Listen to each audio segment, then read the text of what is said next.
Okay, sir. Sir, yes, sir. Thank you everyone for joining the session. Now I request all the session chairs and participants to turn on their video.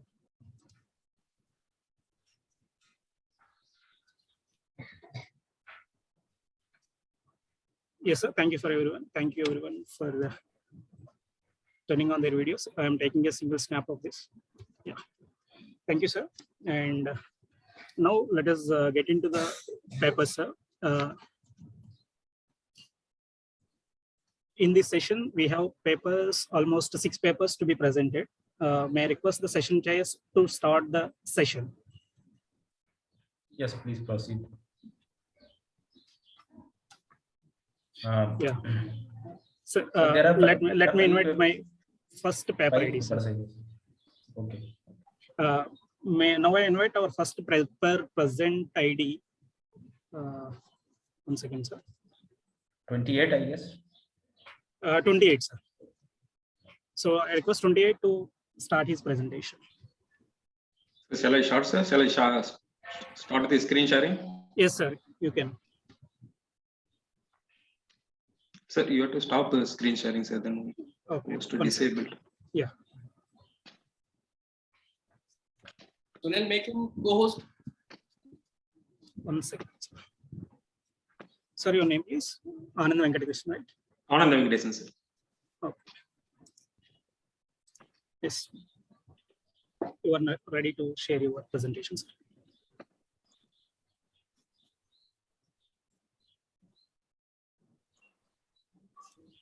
Sir, is my screen is visible, sir? Yes, sir. Yes, your screen is visible and your audio is also perfect. Good afternoon, one and all present here.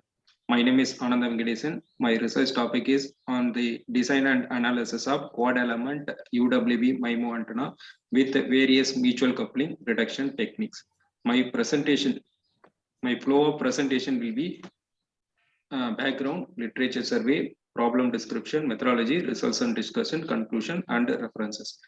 The main background of this presentation is the construction of UWB antenna and reduction of mutual coupling by using any one of the mutual coupling reduction techniques. See, the main importance of MIMO antenna is to receive the signals from many directions in order to increase the throughput of the device.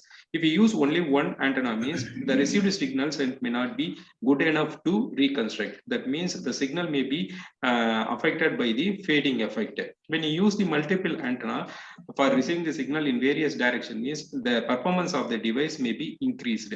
For that only, we are going for the MIMO antenna structure. In MIMO antenna, more than one antenna has been placed in a single substrate very closer to each other. When we place the multiple antenna closer to each other, there will be a problem of interference between the adjacent antennas. So this interference may affect the throughput of the device as well as will degrade the signals quality. So it is necessary to reduce the mutual coupling by the required level. The one way of reducing mutual coupling is increasing the spacing between the antennas. When we increase the spacing between the antennas, there is a problem of increasing the antenna size. So this is not a desirable effect. That means we cannot place the larger antennas in the modern equipments like mobile phone and all. So nowadays, the modern communication equipments needs an antenna with a smaller size. That means we need an efficient antenna, but at the same time, the size also will be very smaller. So that only we are going for the mutual coupling reduction techniques. Now, I'm going to discuss on the literature survey. Ghulam et al. Published a paper on compact UWB antenna for automotive applications. In that, they used a combination of semicircular link and rectangular link as a radiator and partial ground plane as a ground structure. And it covers the frequency range of 3.1 to 10.9 gigahertz, which comes under the UWB band. And also this antenna produces mutual coupling less than, that is isolation less than minus 16 dB, and the size of the antenna is 24 plus 32. And next antenna is published by the Chandar et al. The size of the, they have used oval shaped radiator. This antenna radiates from 3.1 gigahertz to above 20 gigahertz, and it produces the mutual coupling of minus 20 dB, less than minus 20 dB, and the dimension of the antenna is 18 cross 36 mm. Next one is Next, individual person remove the permissions and next person the compact. Next one is Ibrahim et al. Presented a paper, published a paper on compact double-sided MIMO antenna with an improved isolation. They have used decoupling structure in order to reduce the mutual coupling. This antenna produces a working frequency of 3.1 to 11 gigahertz and ECC less than 20 0.02. Please mute yourself. There is a background noise here in the presentation. Yes. I'll continue. Shall I continue, sir? Yeah, please go ahead. The dimension of the antenna is smaller, and also it produces ECC of very ECC means envelope correlation coefficient. The ECC value is very less. That means it is approximately equal to 0.002, and it produces a diversity gain of greater than 9.92 dB.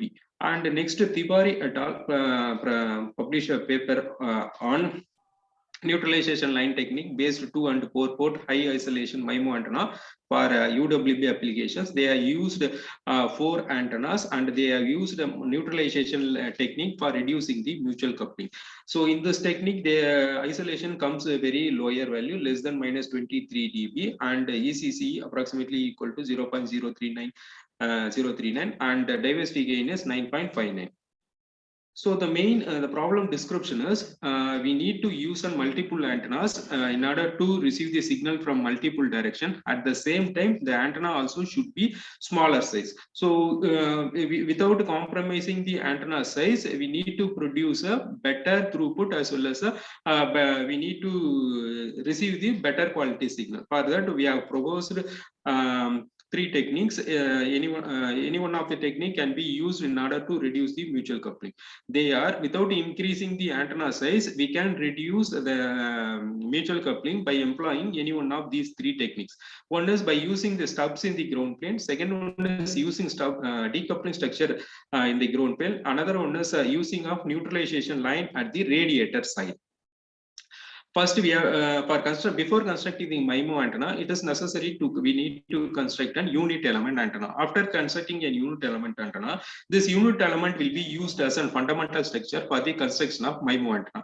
Initially, I have constructed a unit element antenna which works from 2.9 gigahertz to 10.8 gigahertz. That's size of the unit, that is dimension of the unit element antenna is 30 cross 30 mm, and also it resonates 2.9 gigahertz to 10.8 gigahertz. Here, if you look into this reflection characteristics, characteristic curve falls below 10 dB for the entire bandwidth. This is the required thing. If it is 10 dB means the antenna energy, 90% of antenna energy is coupled from feeding to radiator. Next, by using this single element antenna, I have constructed an MIMO antenna, 4-element MIMO antenna by using 2-sided technology. That means 2 radiator one side and 2 ground planes at one side. Same structure is replicated at the another side. In this method, one disadvantage is the mutual coupling is reduced considerably, but the reflection characteristics of an antenna goes above 10 dB at certain frequencies, around some 4.5 gigahertz.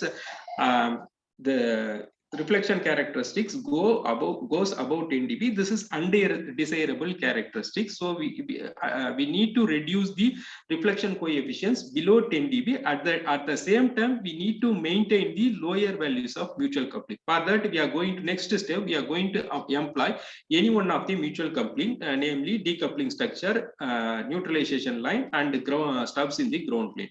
First, I have employed the decoupling structure. In decoupling structure, the diagonal ground planes are connected with the help of a strip line. But the purpose of the strip line is it will simply observe the near field radiations from the antennas. Simply, it will observe the space wave and sky waves produced by the adjacent antenna. Thereby, the mutual coupling is reduced significantly. But the disadvantage is this decoupling structure will work efficiently at lower frequencies.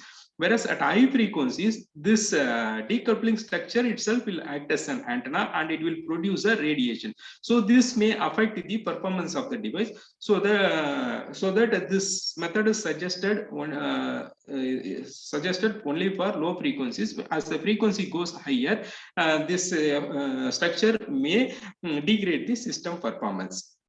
Next one is an introduction of neutralization line. Neutralization line actually introduced in the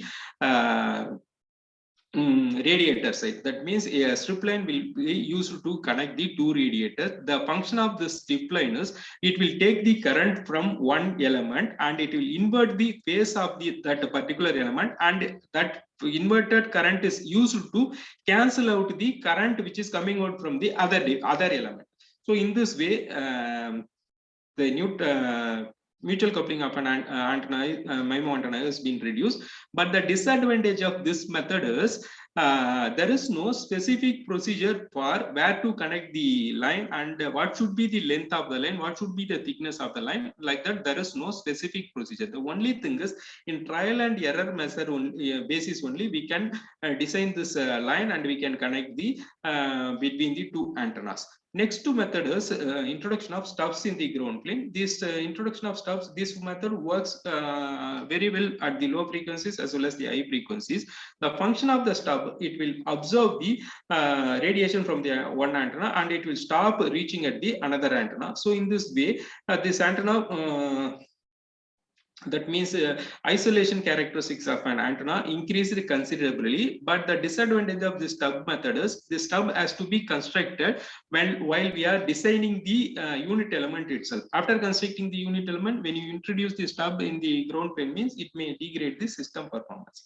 So after that, after constructing this MIMO antenna, after employing this various mutual coupling reduction techniques, the performance of the antenna is compared in terms of its various performance metrics like bandwidth, percentage bandwidth, envelope correlation coefficient, and diversity gain. Envelope correlation coefficient is one of the important parameter in ensuring the mutual coupling reduction. The envelope correlation coefficient for an in ideal cases, the envelope correlation coefficient should be less than acceptable value of envelope correlation coefficient should be less than 0.5, whereas our cases it goes very less, almost equal to less than 0.01. And for all the techniques, the diversity gain is greater than 9.9 dB, and also percentage bandwidth also greater than under. In this, when compared to the percentage bandwidth, stub in the ground plane produces the high percentage of bandwidth, approximately equal to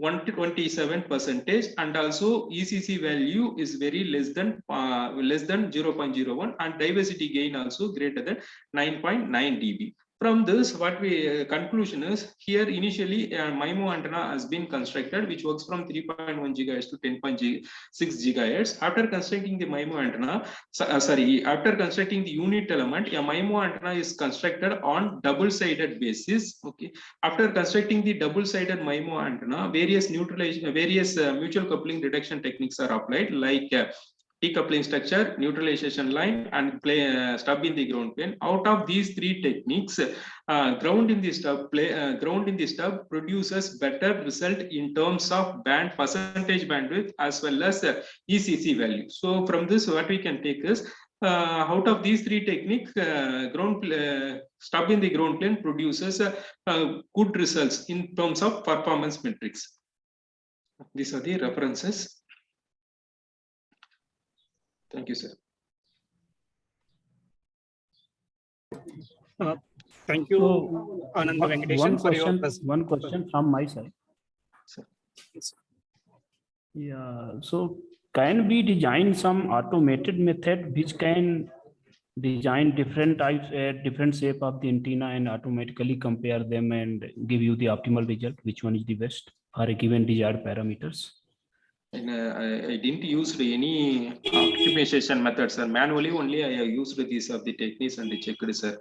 As of now, I didn't check any automated methods, sir. Yeah, that's why I'm suggesting you, because a manual trial and error is very consuming, Yes, sir. time Yes, sir. consuming. Yes, sir. Yes, sir. And in that case, even it may lead to some human errors as well. Maybe, So sir. if you use some deep learning, machine learning, or even you can make your own algorithms by which you can just run the program, Okay, sir. and then you can get the optimal design. Surely, sir, I'll try with any optimization algorithm, sir, for getting the better results. Okay, thank you. Thank you. Yeah. Any questions? Any more questions from the session chaser? Okay, what is the size of these number? How many number of transmitters and receivers are there? Since it is 4, sir. 4, sir. Is it 4x4? Yes, sir. 4 cross 4. And how do we calculate diversity gain? You Sir? reported diversity values, diversity Yes, gain sir. values. Yes, sir.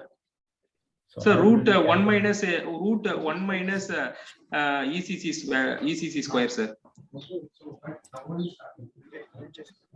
and which combining methodology is used at the receiving end? Which combining? In the sense, antennas are placed at the orthogonal to each other, sir. And No, okay, fine, but diversity, you have 4 receivers, so there are 4 Yes, sir. outputs coming. Yes, sir. coming Yes, from. sir. Yes, sir. So you have to combine them in some way, right? Yes, sir. Yes, sir. I Either didn't it test. will be either it will be selection combining or EGC or MRC. No, no, sir. No selection combining, sir. Direct addition only. Direct addition only. Yes, sir. You sure? Yes, sir. Is it As of now, I checked with only simulation, sir, but I didn't implemented practically. no, in simulation also you have to provide them which combining method to be used. Which simulation tool? CST, sir. Okay. Okay, so carry on. Thank you, sir. Hello, Mr. Anand. Yes, sir. Yeah, it was a nice presentation. Thank you, sir. Yeah, your work is good. I have only one question. Yes, sir. So I think you have not shown the experimental results of your work, right? Yes, sir. Yes, sir. I didn't fabricate, So sir. the point is how you validate your results. The results you are getting from the simulation are correct or not. Yes, sir. any Actually, idea about we need to what you can fabricate. validate your results. Yes.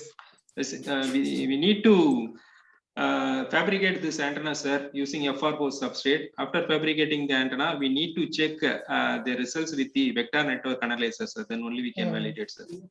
And you have also not presented the radiation pattern of the antenna. Hello? Yes, sir. What are the radiation property of the antenna? Sir, it is a omnidirectional. It is an omnidirectional antenna, sir. It will radiate uniformly in all directions, sir. Okay. So if it is omnidirectional, so how will get the diversity gain of the antenna or diversity We will. if you all are radiating with the omnidirectional property or omnidirectional pattern? Yes, sir. So in that case, it is difficult to obtain the diversity. It is very difficult. We cannot achieve the very high gain, sir. We can achieve moderate gain only, sir. Yes. Yes, sir. Okay. So okay. Thank you, Anand. Mr. Anand. Now, Yes, sir. maybe ask other. I request other audience. You can please ask the question. If you have any question, please ask.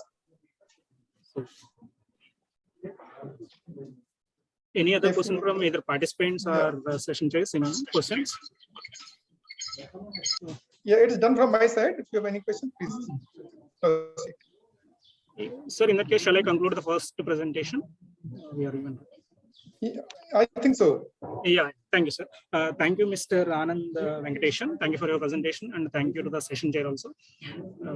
Now it is the second. Anand Venkateshan, could you please remove your screen? Yeah.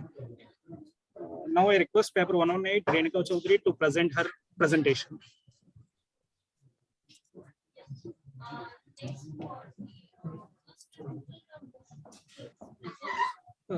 Paper 118 Renika Chaudhary to please present her presentation. Ma'am, can you please share your screen? Yes, sir. Yes. 1 second, sir.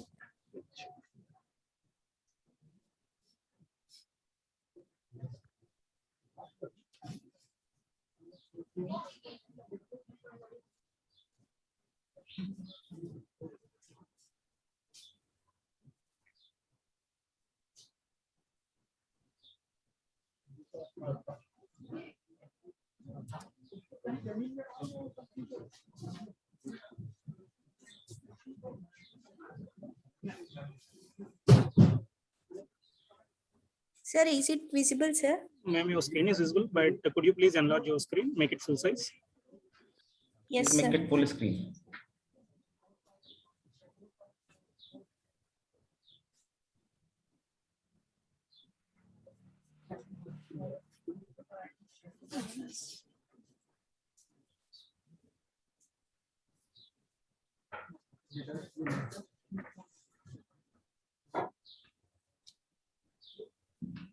Yes, that one only. Select that.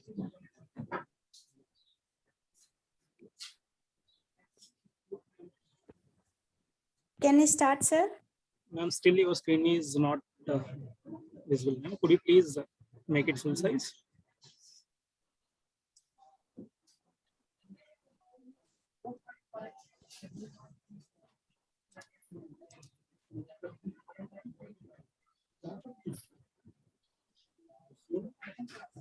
Now I Sir, think it's is it- fine. You can start. It's okay. Yes, ma'am, you can start. Good afternoon, everyone. This is Renika from VR Siddhartha Engineering College. Today I came here. Today I am going to present about printed electrical cut 1/5 linear Vivaldi array antenna for X and KU band applications. And my paper ID is 118. And the contents that are present in it, and this is background literature survey, problem description, and antenna design model, results and discussion, conclusion and references. And the background work of this antenna is Vivaldi antenna was first proposed by Gibson in the year 1979, and antenna which is taken, the Vivaldi antenna or taper slot antenna is a coplanar broadband antenna which can be made from a solid piece of a sheet metal or a printed circuit board, which has a high gain due to the taper slot design. Vivaldi antennas are usually used for ultra wideband applications, which is usually count as broadband antennas.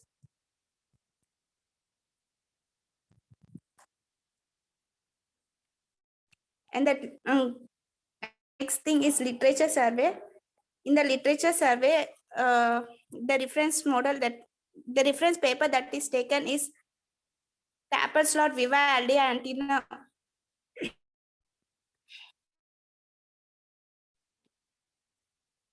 material. Paper that is the design and development of a taper slot Vivaldi antenna, which is used for ultra wideband applications. The frequency of this antenna is 3.1 to 10.6 gigahertz, and the gain is less than -10 dB.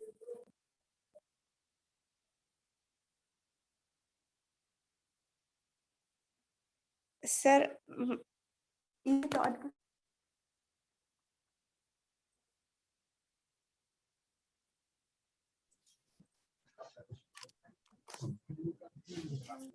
Renika ma'am, what happened? Your presentation is you are not audible. One Renika second. ma'am? Yeah, sure. Sir, Madam, tell me. is it audible, sir? Yes, ma'am, your screen is visible and your voice is also audible. Please continue the presentation. Okay, sir.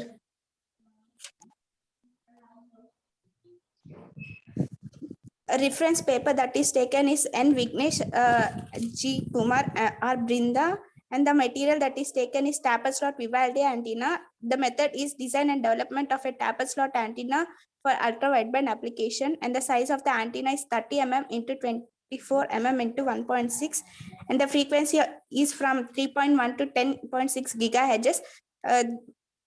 Why this method is taken is in the design model, instead of using circular slot, they have taken a rectangular slot line.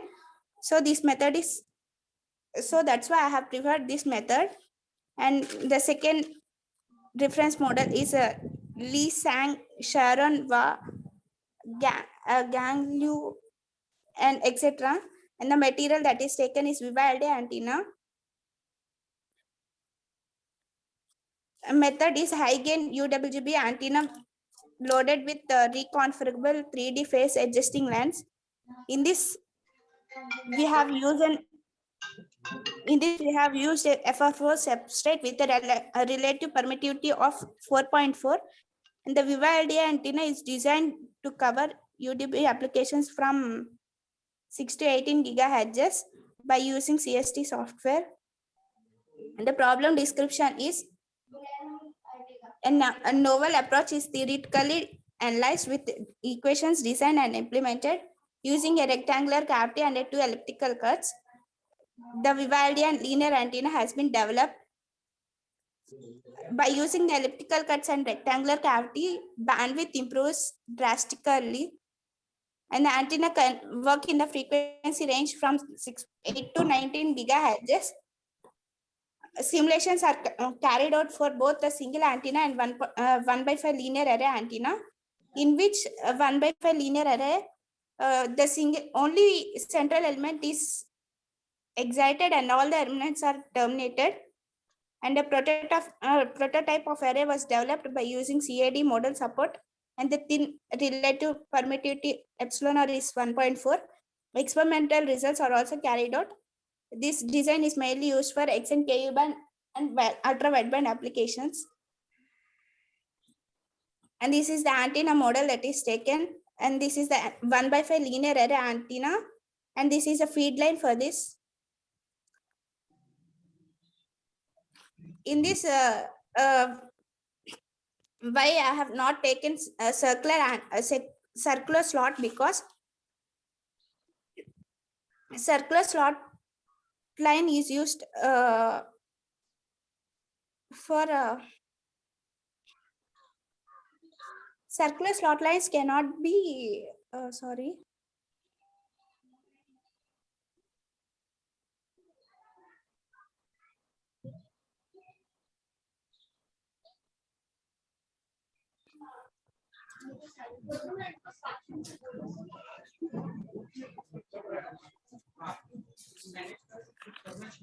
Renuka madam, can you please continue your Sir. presentation?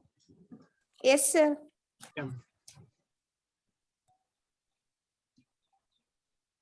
This is the design model of a 1/5 linear array antenna, in which a feed line is taken in the shape of a microstrip feed line.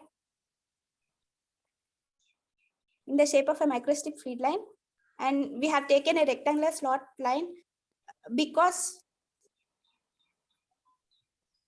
the waves, to reduce the standing waves and to increase the frequency, and we have used elliptical cuts for increasing the bandwidth. And this is the feed line structure which is shown.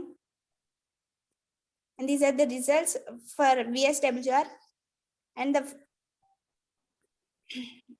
the peak has been observed at 2.5 frequency. And the simulation results carried out from 8 to 18 gigahertz, and this is the peak gain, and which is observed at 3.8. And these are the radiation patterns for different frequencies. And these are the experimental results, top view and bottom view of the antenna. And this is the network analyzer output, which is the peak gain. And this is the conclusion. HFSS software was used to develop 1/5 linear antenna for XM, which involves a rectangular slot and elliptical cuts, and 8 to 19 gigahertz band with return loss less than -10 dB, as well as high gain about 7.5 dB at 13.5 gigahertz, and 16 gigahertz have been achieved, as well as gain at 3.5 dB at 8 gigahertz, in which the central element is simulated and remaining elements are terminated. And these are the sum of the references. And thank you. Is there any questions, sir?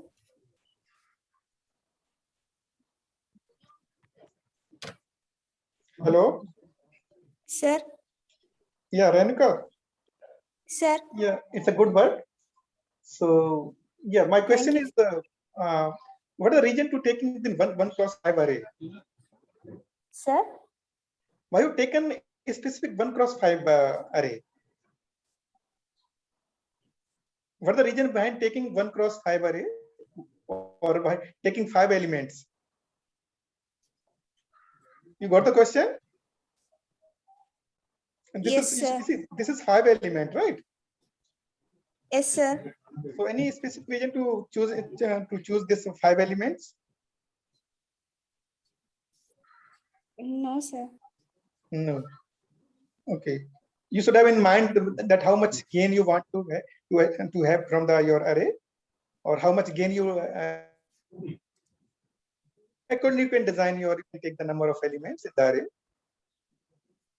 Right. Second thing, you have created the slots, 2 slots, right? One in Yes, the sir. one circular slot, second is rectangle slots. What is the purpose of creating these slots? Circular slot I have not taken, sir. I have taken elliptical slot, sir. But there is circular slot Increase the also. bandwidth. Yeah, there is a circular slot also in the your antenna. No, sir. Only elliptical slots and rectangular slots, sir. No, it seems that it is, I mean, circular slot, right? Yes, sir. Okay. Anyway, so what is the purpose of creating this rectangle slot? To reduce the standing waves and increase the frequency, sir. To reduce the frequency. Standing waves. Okay. So what was in your mind to how much bandwidth you want from your antenna? Generally, we need from 6 to 18 gigahertz, sir. But by using elliptical cuts, the bandwidth has been increased from 18 gigahertz. Yeah. So can you tell me? Can you throw the light why this bandwidth has been enhanced by if you're creating the slots? Sir, Why there is an enhancement in the bandwidth when you are creating slot? Any reasoning behind this? Because this Miladi antenna itself gives the wideband response.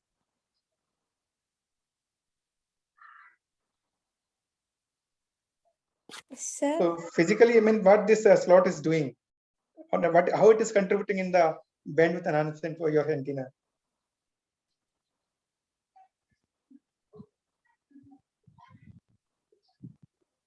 Sir. How it's helping? I mean, the question is clear. How this slot is helping to achieve more bandwidth?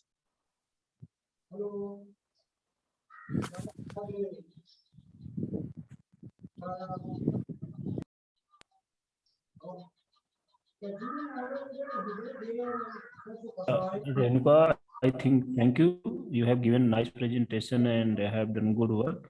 Now we can move to next candidate if there are no questions. Sure. If there are no other Yeah, please go ahead. Yes, sir. Thank you, Thank you, sir. Renuka. Thank you, Renuka, ma'am. And Thank you, sir. yeah. And the next paper is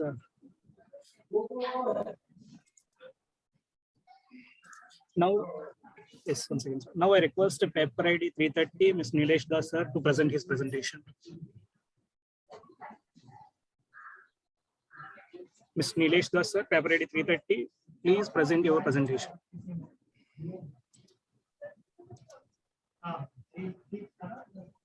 Hello, Nilesh Das sir. I'm audible.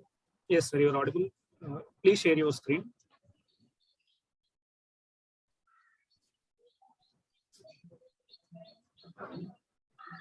Is it visible? Yes, sir, your screen is visible.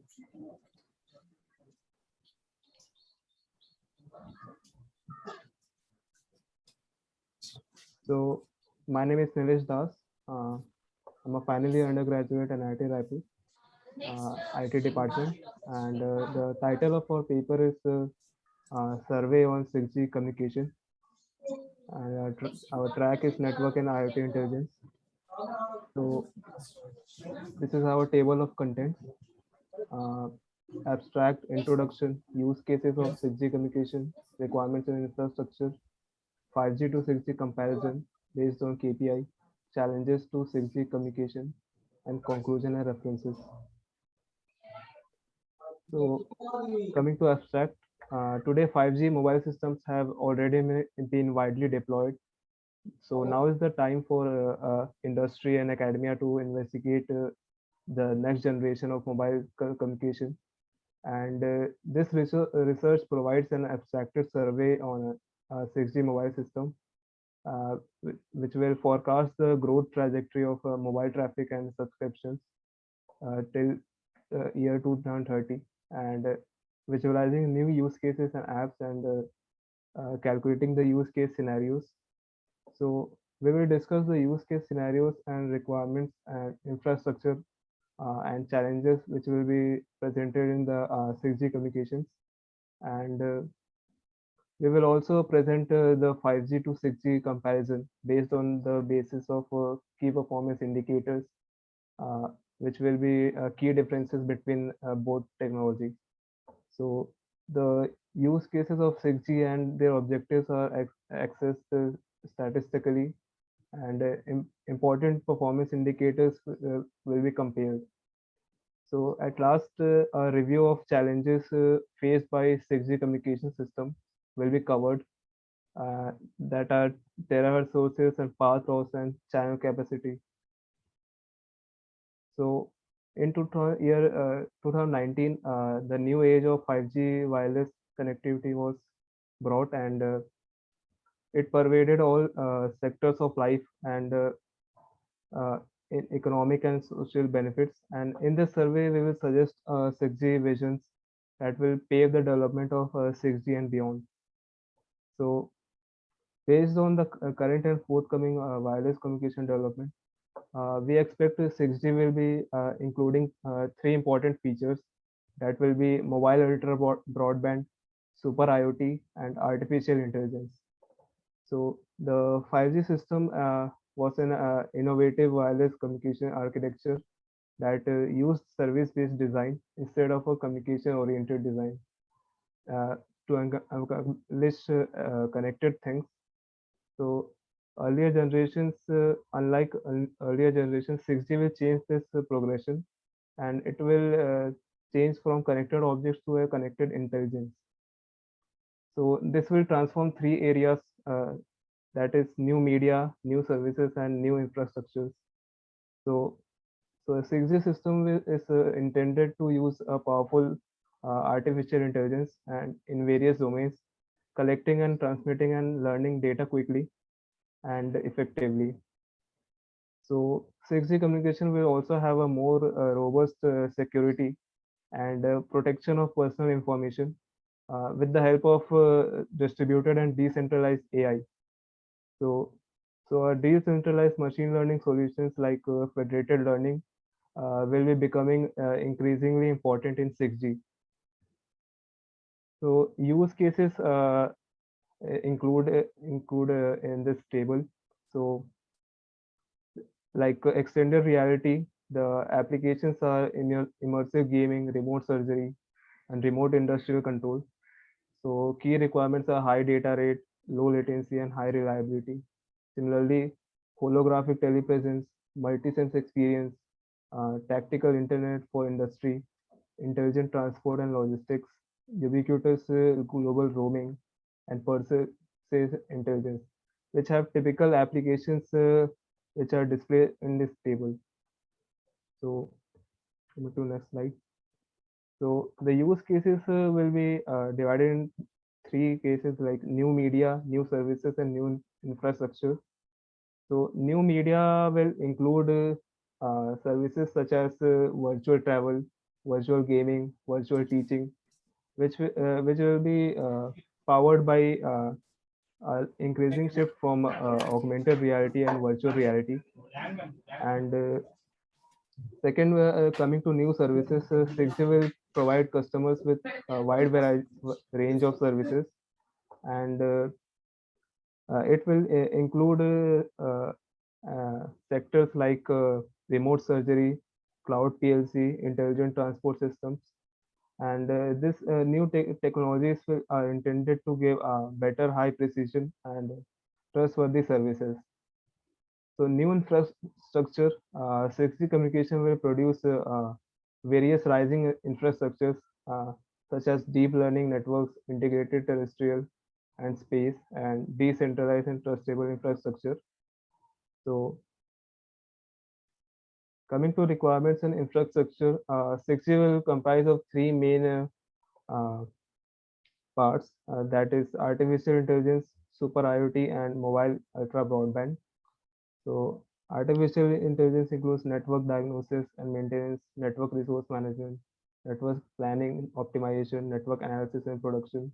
Super IoT will have smart healthcare, smart cities, smart industry, smart transportation, and similarly, mobile ultra broadband will empower AR and VR and hologram.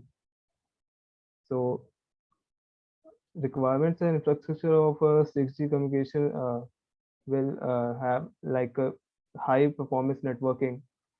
So we need a high performance networking in 6G communication that will help us to achieve a few terabytes of speed, and it will have benefits such as end-to-end reliability, ultra low latency, and energy performance networking, and also higher energy efficiency. According to research, energy conservation technology, green communication and wireless transmission are suggested ways to improve working hours and energy efficiency in the devices. So higher security and privacy will be seen in the 6G communications, and also higher intelligence. 6G will use operational intelligence, application intelligence, and service intelligence with the help of AI. So increased device density as compared to 5G, 6G will have substantially higher device density and AI integration. So this will increase the significantly the higher bandwidth and reduce the latency. So green communication in 6G communication, green communication optimization and offloading decisions are some complex optimization problems which will be solved by 6G. So comparison to 5G to 6G comparison based on key performance indicators. So the peak data rates will be 20 is to 10 Gbps, that is download to upload ratio, and 6G will have about 1 terabytes per second speed, and user experience data rate will be 100 is to 50 Mbps is in 5G, and it will be greater than 1 Gbps in 6G. Similarly, latency will be also improved, like UP will be 4 is to 1, CP is 10 in 5G, and in 6G UP is improved to 10 microsecond to 100 microsecond, and CP is remarkably improved. Similarly, other areas, key performance indicators like mobility, connection density, network energy efficiency, peak spectral efficiency, area traffic capacity, reliability, signal bandwidth, position accuracy, timeliness would also be improved in 6G. So coming to the challenges which will be seen in 6G communication. So we will brief about three main challenges, that is terahertz communication, path loss, and channel capacity. So terahertz communication, the thing is the terahertz range is too low for photonic devices that produce optical signals, and it is too high for electronic devices that produce microwave signals, since it is placed between optical and microwave frequency bands. So it is really difficult to produce terahertz signals, and there's also a problem for of path loss. Terahertz signals have significant free space path loss, which is caused by both molecular absorption and dispersion losses. So the potential energy of terahertz signals is translated into internal kinetic energy, and the proportion of molecules of water vapor determines molecular absorption loss. So this is the reason behind the dispersion loss, which is caused by extension of electromagnetic wave in space. So the channel capacity also is also one of the problems. Uh, so So the conclusion is that we have presented 6G concepts in this article. We have discussed the use case scenarios and covered areas of new media services and infrastructure. And we have also discussed the requirements and infrastructure needed in 6G communication and talked about performance networking, energy efficiency, and security and privacy. We also presented the 5G to 6G comparison based on key performance indicators. And we also discussed the challenges which would be faced by 6G communication, covering areas such as terahertz sources, path losses, and channel capacity. And we looked at important technologies to realize, and uh, terahertz communication is a good option for supporting mobile ultra broadband, and AI will be utilized to accomplish an intelligent IoT. So these are the references, and thank you. Open for questions. Okay, Nilesh, this was a review work, right? Yes, So you're a PG student, you're a UG student, right? yes, sir. BTech final year. Okay, okay. So since it is a review work, so I assume that you must have gone through a lot of literature. So I just want to ask you that if currently in our daily routine we are using 4G signals. Yes. 4G system. So if all of a sudden this 4G is replaced by 5G or 6G, suppose, what will change in the current infrastructure? The current infrastructure. So 5G have been already been deployed in many countries, and like in India, if 5G is deployed in some cities, so the change in infrastructure would be 5G uses a RAN architecture, that is a radio access network, and which helps which divides central unit into a user plane and a control plane. And in 6G, we will have an artificial intelligence based network, which will power the IoT. So it will produce a quality of increase the quality of service, and so both introducing 5G and 6G, we will have lower latency and higher bandwidth. So these are the advantages of 5G and 6G. Actually, my question was not this. I asked that what will be the change in the current infrastructure if you replace this 4G systems with 5G or 6G? Change in infrastructure. What physical infrastructure will be changed?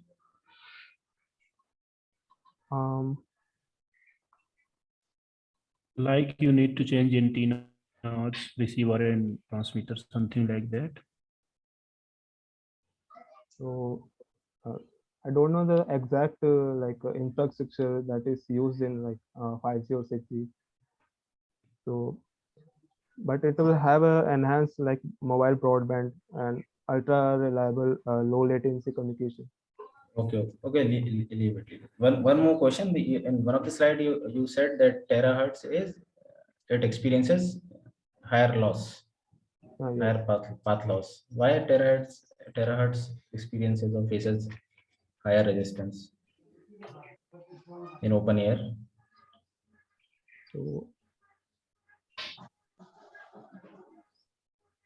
So terahertz have I've explained in this, like terahertz have significant free path loss. This is because due to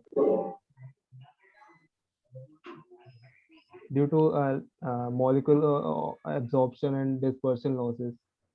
So the reason behind this is the potential energy of terahertz signals is transmitted into internal kinetic energy of the molecule in the air. So the proportion of water vapor determines the absorption loss in the air. So this is why there's a dispersion loss in the terahertz signals. Okay, okay. Can there be any health problems in terahertz? Like you So- are radiating the electromagnetic waves, and those electromagnetic waves are matching with the size of the molecules, maybe the cell size of the body. So how they are going to affect the human health? So terahertz is a electromagnetic wave that is so uh, there should be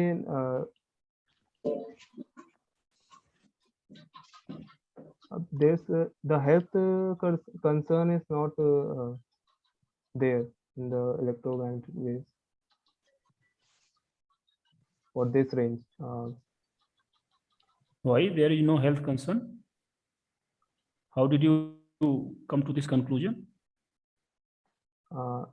Because I searched about it, and is the terahertz range does not have a health issues. The problem is that Which frequency? First, tell me which frequency range is having the health concern. which frequency range have health concerns. Yeah, so that we can say that terahertz is safe for us. I don't know that the X-rays have some minor issues, and Not minor.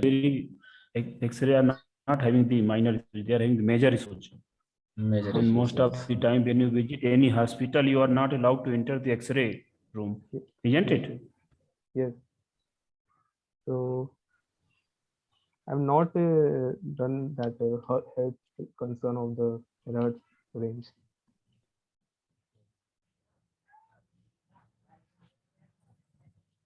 So if there are no other questions, then we can move to next candidate for next presentation. Any other question from anyone? Maybe the participants?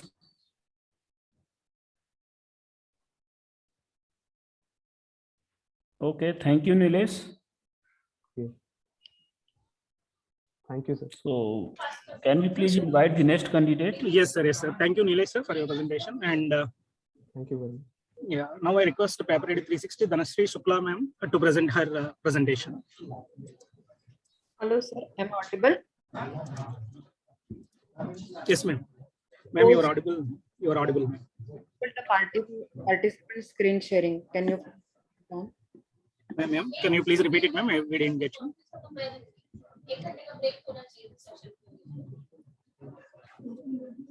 Sir, is the presentation visible? Yes, ma'am. Yes, ma'am. Visible. Myself, Dhanashree Shukla. Good afternoon, sir. Today I am here to present on my paper, that is a survey of green communication and resource allocation in 5G in ultra dense network. So I am a PhD student. I am doing my PhD under Mumbai University.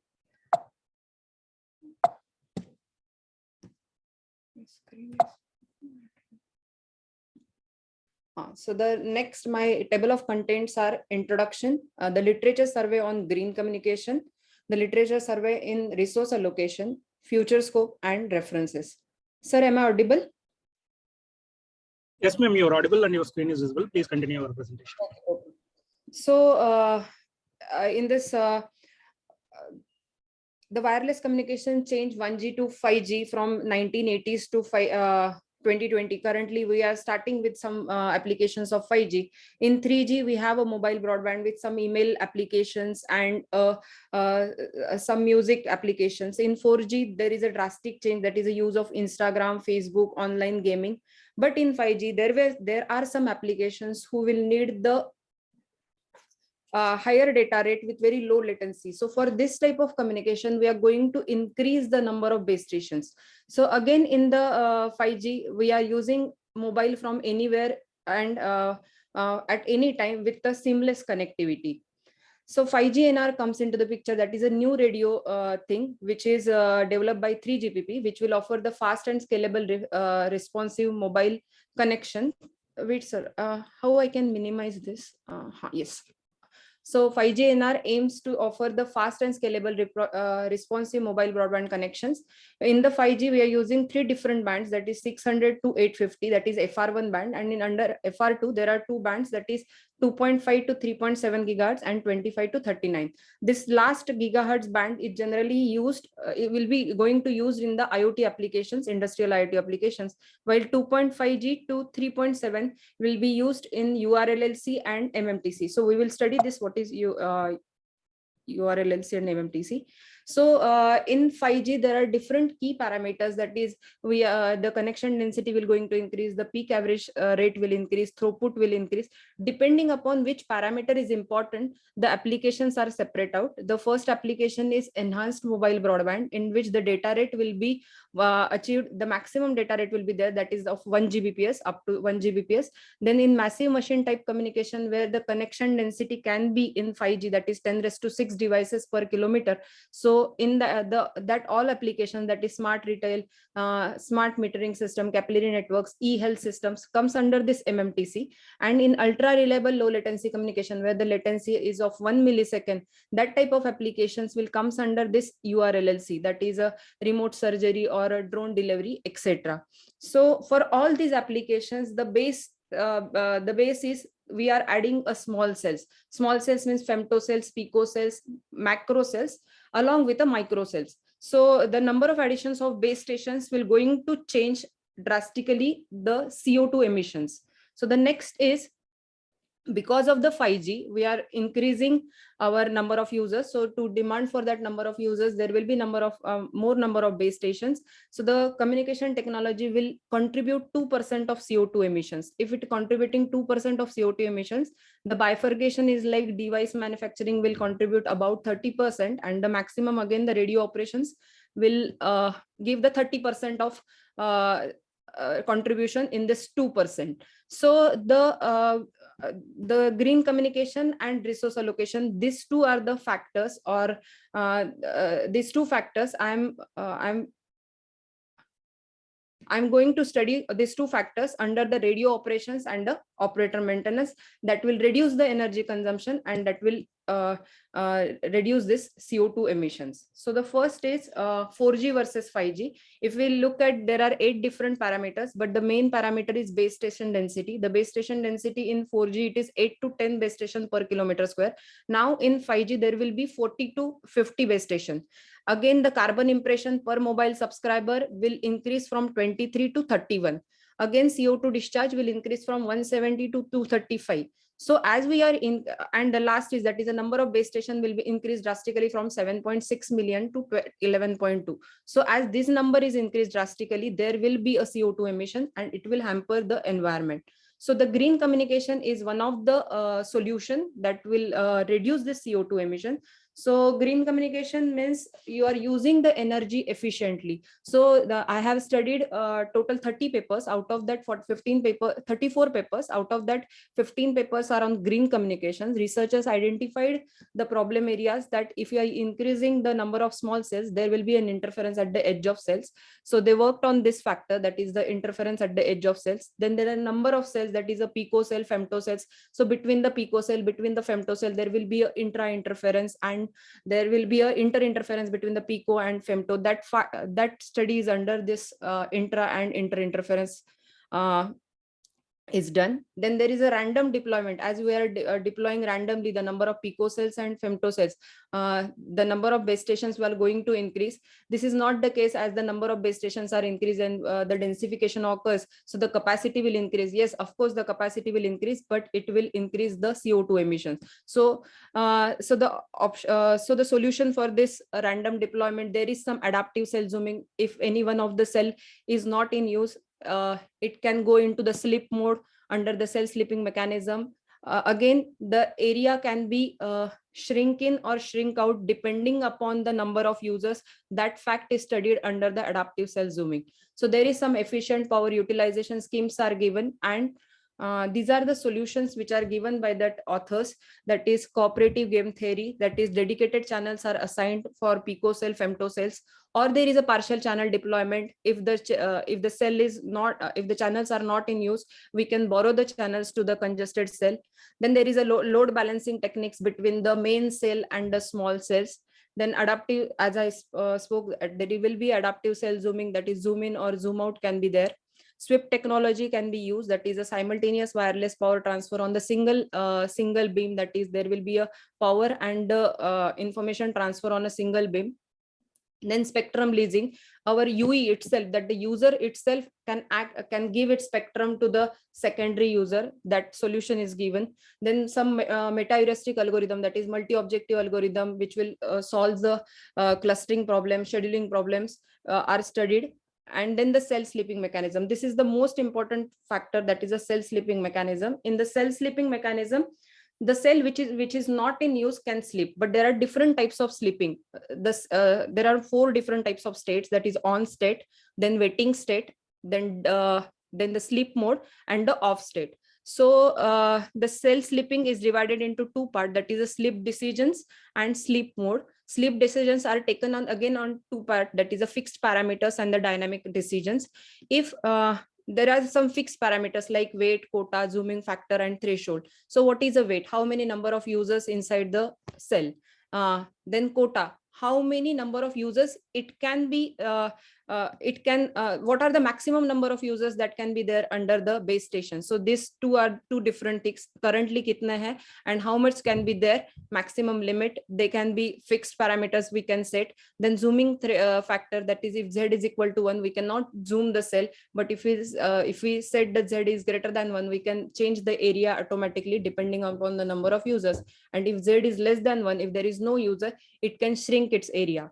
So there are again some dynamic decision taken depending upon what is the SINR received at the user, what is the data rate of all the users, then the cluster capacity. If the data rate is not, as we are increasing our area or we are zooming the cell, but data rate is not satisfied or data rate is not up to the mark, then we can again, that dynamic decision is taken, that is the cell will be again zoom out. So again, there are 2 modes, that is sleep mode, light sleep mode, and deep sleep mode. In light sleep mode, actually at the base station, there are different circuits, that is a rectifier circuit, amplifier circuit, temperature circuit.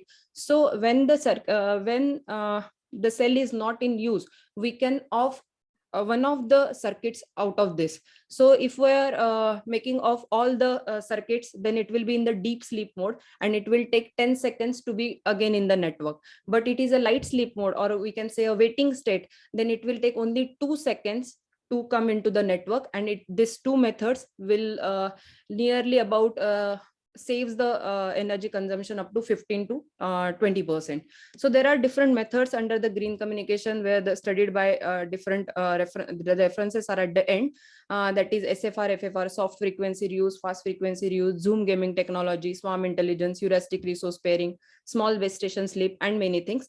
And depending upon different methods, they have given the result on throughput, power consumption, improvement in SINR, and spectral efficiency. So this is about the green communication. Then the next is resource allocation. With the limited number of resources and there are many users, how we will satisfy this? That is a resource allocation and the management of the resources. That is done under this resource allocation. Yes, if we have a number of resources, many number of resources, that will densify the network, and densification will create the complex network, and that will again create some issue. So that is done under this densification fact. If the resource allocations are done properly, but the weather is foggy or rainy condition, then that weather condition impact is done under this weather condition impact. Then fast and optimal cell selection, as there are number of cells, picocell, femtocell, but at which cell the user should get connected, that decisions are taken on fast and optimal cell selection. There will be interference on between the different cells, that is again under the resource allocation. As there are number of cells are there and their area will be small, so the handover, there will be many times handover and there will be a ping pong effect. So that is studied, the researcher has studied this also, handover failure and the ping pong effect. These 2 are the machine learning methods are now used in the resource allocation by this, that is self configuration, self optimization, self healing methods. These are the methods which are used. That is fault detection, fault classification will be studied under this healing method. Optimization, how the network can be optimized by using a clustering technique, that is studied under this. Self configuration means if the base station is added or base station is changing its area, then it will identify the other neighbors and it will change the routing tables of our others. That is done under this self configuration. So some of the KNN algorithm and Apollonian circle method, deep neural network, SVM, that is support vector algorithms, are studied under the machine learning. Now these are some solutions they have given. They have given the interference mitigation methods. They using the game theory, that is nothing but zoom in and zoom out. Then on which basis you will allocate, that is after allocation your bandwidth utilization ratio must be increased. There will be rejection in the reduce in the rejection ratio, that is a drop calling blocking rate probability should be decreased. Then your UE should act as a relay. Then there is a optimal selection method, because of there are number of cells, so UE should use its ID, which is previous one, to collect to hook up to the cell which is giving best SINR. Then Bayesian selection method, where the traffic is very depending upon the traffic type and UE type, Bayesian cell selection method is given. Then spectrum coexistence for space filling and time filling, this is one method also given. Then QoS, that is a fairness index, whether all the users are getting correct SINR or not, that is studied under this QoS. Load balancing between the different types of cells. Then the dynamic borrowing, if your cell is if your channels are free, then you can give the channels to the congested cell, that is studied under this resource allocation part. So the future scope is this, that is this all researchers have studied the things on some small number of cells and users. They have not studied it on larger space. Then again, there are some fixed combination of micro, pico, or femto, micro. There is all the combination of pico, femto, micro, and relay and macro is not taken in any one of the paper. Then all this study is done on standalone architecture, that is fully 5G architecture, MME and all that units are considered. Not the 4G and 5G infrastructure together is considered under this. So this is the scope where we can do the research. And again, the parameters are previously fixed, that is what is the weight, what should be the quota, what should be the threshold factor. They are fixed at the start only, so we cannot change them at changing the traffic. So there is a scope of improvement in this. Now these are some papers which I have referred.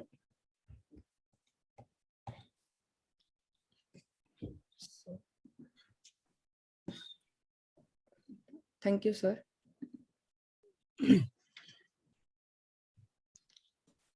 Sir, any question from the session chair? Thank you, ma'am. Sir, any questions from the session chair? To implement the green communication in the existing 5G network, what will be the changes in the hardware?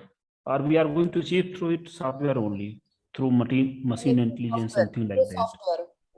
Through software, because this is a SDR, software defined radio network is this. This is a SDR technology. So we can off that base stations and some of the part of base station through software only. But I think still hardware has to be adaptive. Otherwise, how it is going to respond to the given instruction by the software?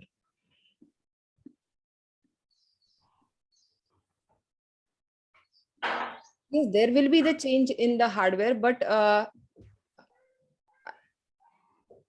according to the papers which I studied, the SDR is some technology they have given, software defined radio, in which they mentioned that all the things will be done by the software at the MME, and it will handle the base stations.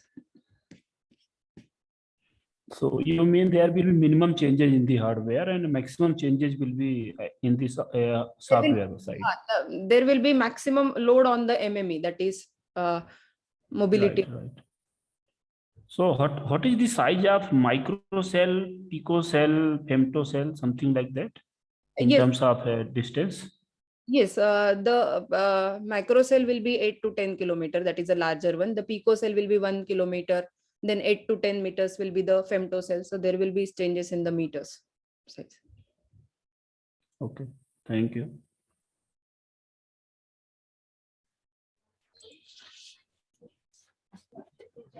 Okay, so what is your area of research?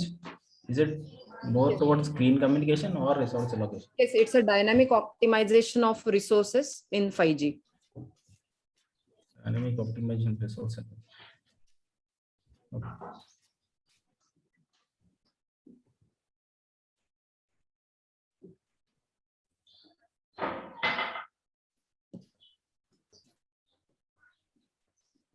Any questions from the participants?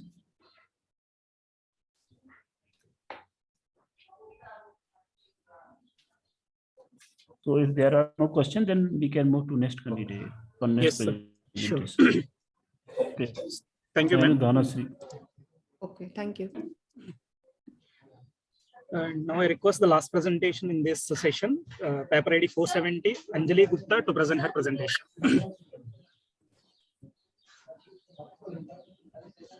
Anjali Gupta, ma'am, are you there?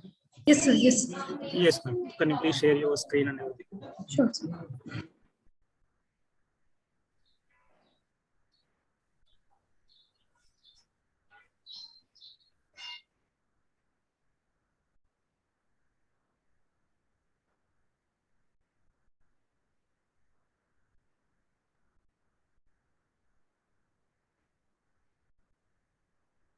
So is my screen visible?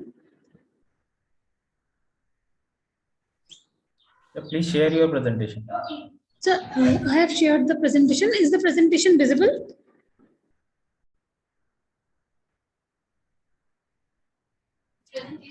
Ma'am, it's not visible. Please turn off your video and share the screen.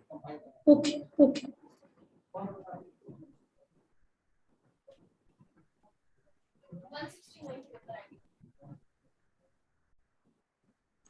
Is the screen visible now? Yes, ma'am. Yes, ma'am. It is visible now, and your audio is also perfect. Start sharing your presentation. Okay. Ma'am, could you please enlarge your screen? Actually, Sure. yeah. So myself Anjali Gupta from Shri Vaishnav Vidyapeeth Vishwavidyalaya Indore, and I am doing my PhD under Dr. Brijen Kumar Joshi sir from Military College of Telecommunication Engineering, affiliated to DAVV Indore. The topic of my research is hybrid error detection based spectrum sharing protocol for cognitive radio networks, where we have calculated the bit error rate and its analysis has been performed. So the table of contents is background, literature review, problem description, proposed methodology, simulation results, discussion, conclusion, and references. Now, a little background about the cognitive radio networks. Cognitive radio networks is an intelligent network or intelligent radio which adapts itself to the communication requirements of the users and to the radio frequency environment in which it operates.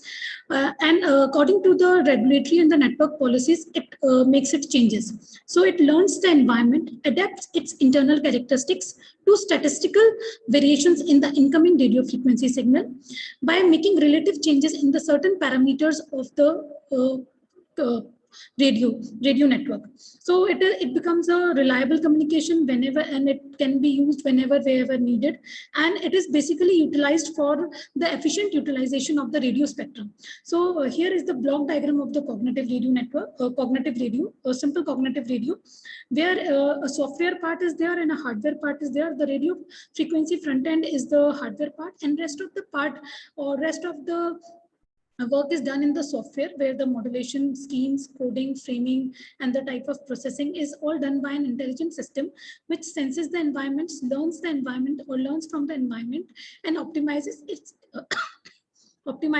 characteristics to perform efficiently.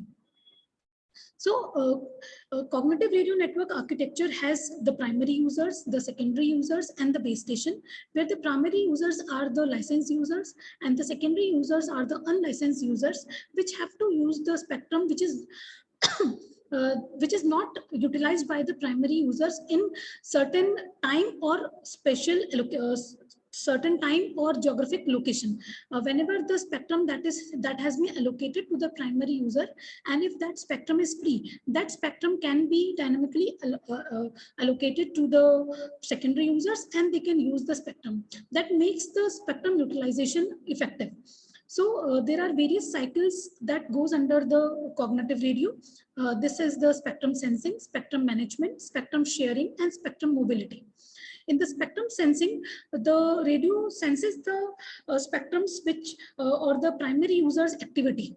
In the spectrum sensing part, the cognitive radio senses the activity of the primary users. If the primary users are using the spectrum, then they will search for another spectrum. And if that spectrum is being idle, then that can be utilized by the secondary users. So the spectrum management takes a decision that when they have to, what decisions they have to take to share the spectrum of the primary users. Then spectrum sharing. In the spectrum sharing, certain algorithms have been used to share the spectrum of the primary user by the secondary users.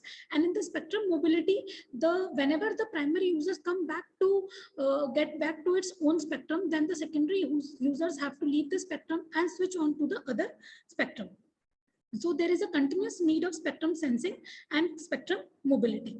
Now, in the literature review or the literature survey, the main papers in the reference number 9, the technique of interference cancellation has been used for spectrum sharing, and a good and a desired quality of service for both primary and secondary systems have been designed. And in the paper number 10, simplified swarm optimization technique has been used for spectrum sharing, and maximum utilization of the spectrum has been achieved. In the paper number 11, BR analysis for chaotic CRNs have been used over the slow feeding channels, and the bit error rate analysis has been done to attain high security and high flexibility. In the paper number 12, energy detection based spectrum sharing technique has been utilized, and spectrum sharing has been done with reduced time allocation time and improved spectral efficiency.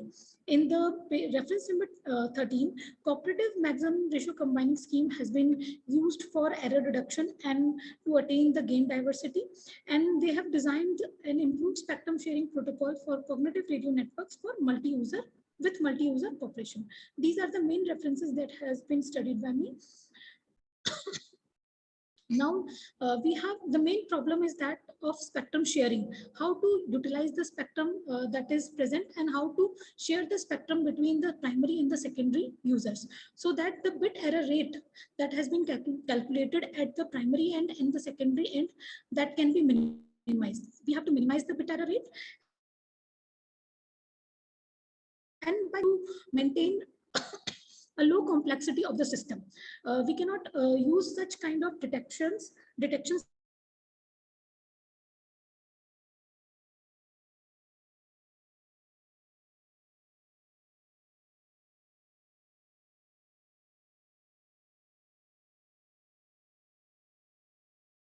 system. Now, in the methodology introduces the spectral sharing approach for cognitive radio networks, and a secondary user can access the license bands of the primary users for transmission compensation. During the transmission, if the detection error occurs at the secondary end, which degrades the performance of the system, so here a minimum mean square error assisted detector has been introduced to reduce the propagation error. Now, if the complexity of the system is increased, so the Newman series is used in jointly with the MMSC receivers, so that their complexity can be reduced and the bit error rate can be maintained.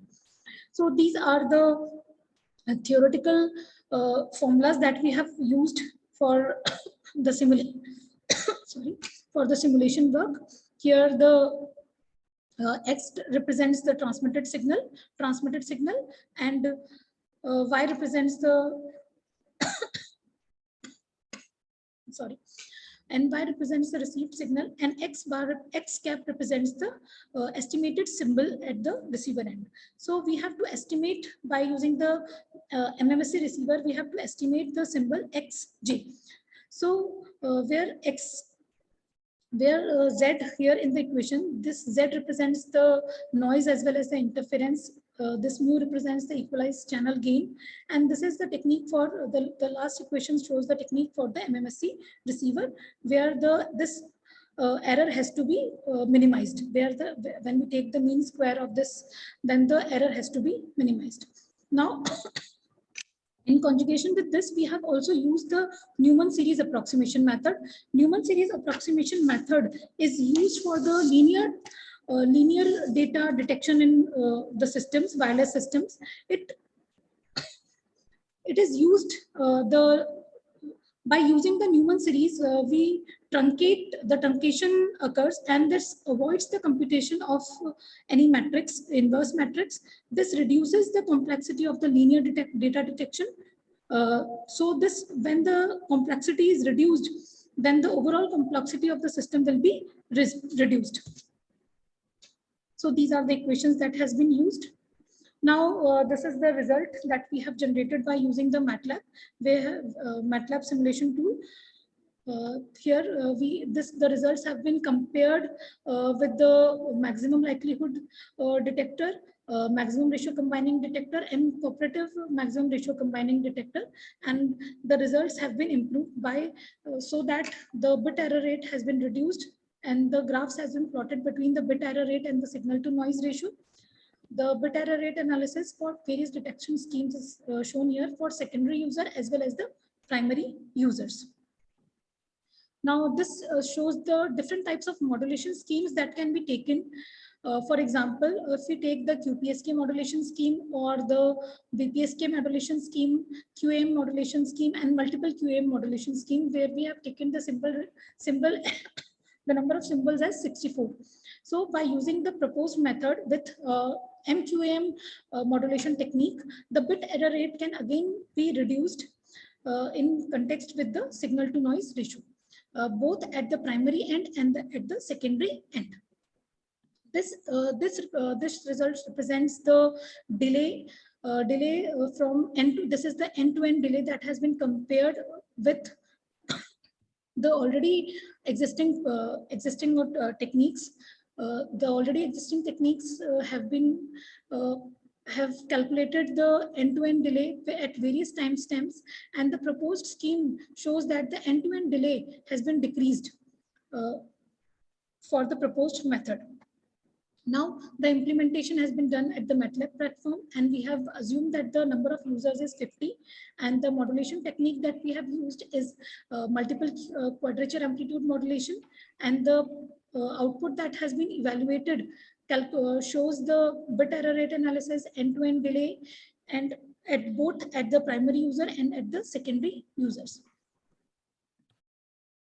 So by using the hybrid error detection based spectrum sharing model, we have presented that the system performance will be enhanced, and the errors, the bit error rate or the errors will be reduced. These are the references that we have used for the work.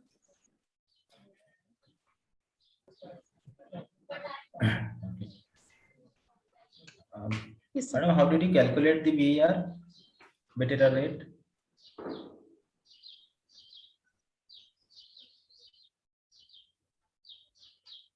Is it audible, Anjali madam? Yes, sir. How did you calculate the BER? Yes, sir. So we have calculated the BER by calculating the power, by calculating the power received power, by calculating the received power at the primary and at the secondary user's end. What will you do with that power? Power and bit error rate can be calculated by using the interference noise power and as well as the signal power.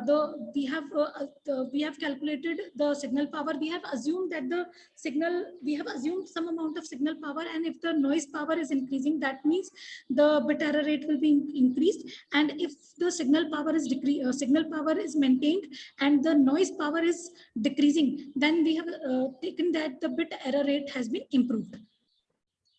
No, but there has to be a relation between the BER and the signal power, using which these graphs are plotted.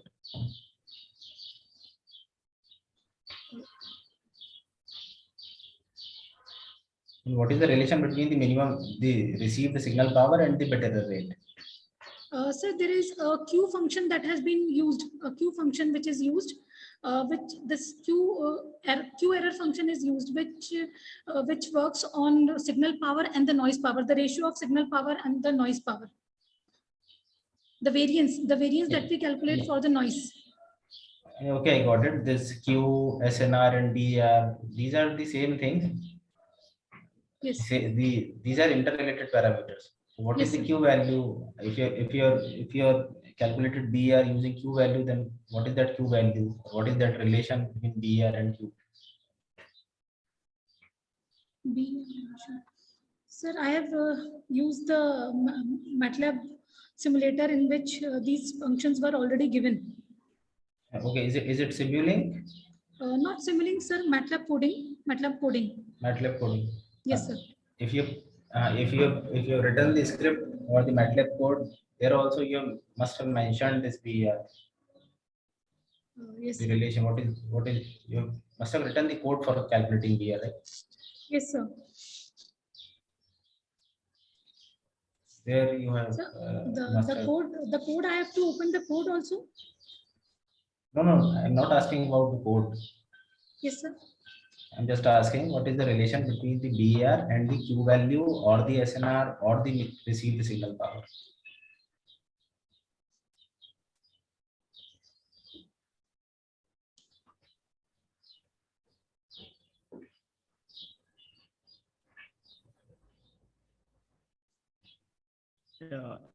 There is one question from my side.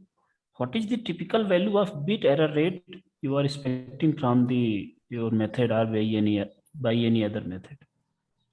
So what is the typical?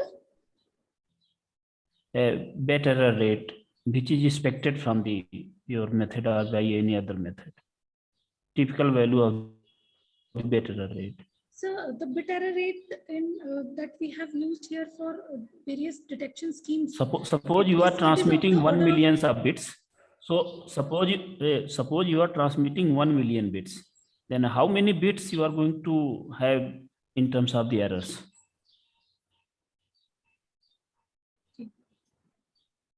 Sir is asking what is the standard value? The order of bit, the bit error rate is of the order of 10 raised to power minus 3 and 10 raised to power minus 4 at different values of signal to noise ratio. So for example, so for faithful transmission of the signal, what is the typical value? I'm just asking. Sir, it should be very less. It may be taken at of the orders of 10 raised to power minus 3 or 10 raised to power minus 4, between this range. Okay, so that means if we are making one error in suppose in 1K, then how we are going to correct it at the receiver side? Do we have to send the same signal again, or we are going to use some error correction codes? Because there are two things. One is the error detection and another is the error correction. Yes, sir. So what we are going to do? Sir, the MMSC detector, it is an adaptive detector. It tries to minimize the error. Okay. It will, as we can see from the equation of the MMSC, it tries to make the gap between the estimated signal and the transmitted signal minimum, so that the error becomes minimum. So whenever the error, a small amount of error for a particular signal to noise ratio is bearable in a communication system, a very small amount of error. And as you have shown in this figure, as the SNR is increasing, bit error rate is decreasing. Yes. So why don't we increase the SNR by increasing the power? What will be the problem? If we keep on increasing the power, then we can reduce the bit error rate to arbitrary level. So the power cannot be increased very much from the transmitter end. Why? This power has to be maintained at an optimal level. It cannot be increased very much, because it will increase the overhead upon the transmitting side system. Overhead in terms of what? So electricity bill or something else? Not electricity bill, because the system complexity will increase much more when we increase the transmitted power. And you mean system complexity is a function of power? So we cannot transmit a large amount of power through a system. We have to So why use, that is the question.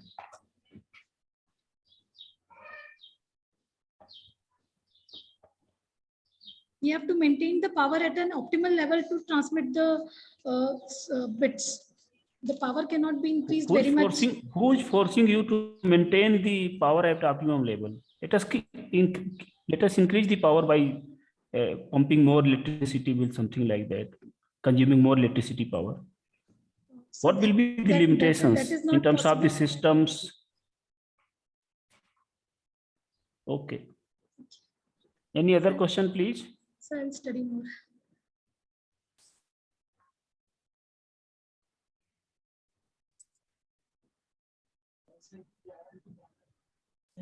Any questions from the participant?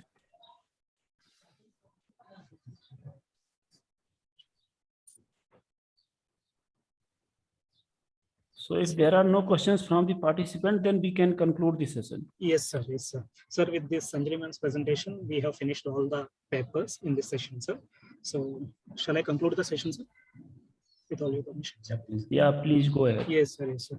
So on behalf of NIT Raipur and organizing committee of the conference, I thank you all for sparing valuable time as well as providing valuable insight to the others. Sir, it is kindly requested to fill the evaluation sheet so that the best paper award can be decided and finalized, sir. And on behalf of NIT and organizing committee, it's our sincere thank you to everyone, sir. So with this, we are concluding the session, sir. Okay, thank you all. Thank you, Dr. Yes, Girish sir. and Dr. Manoj. Thank you, Pushpanji. Yes, sir. Thank you, sir. Thank you very much. Okay, thank you, Sunil. Yeah, thank you so much, sir. Thank you so much. You have coordinated this session very well. Thank you, sir. Thank you. It's a great privilege for me. Thank you, sir. Yes. Thank Okay, thank you all. Bye-bye. Thank you, sir. Okay, Pushpanji, have a good day.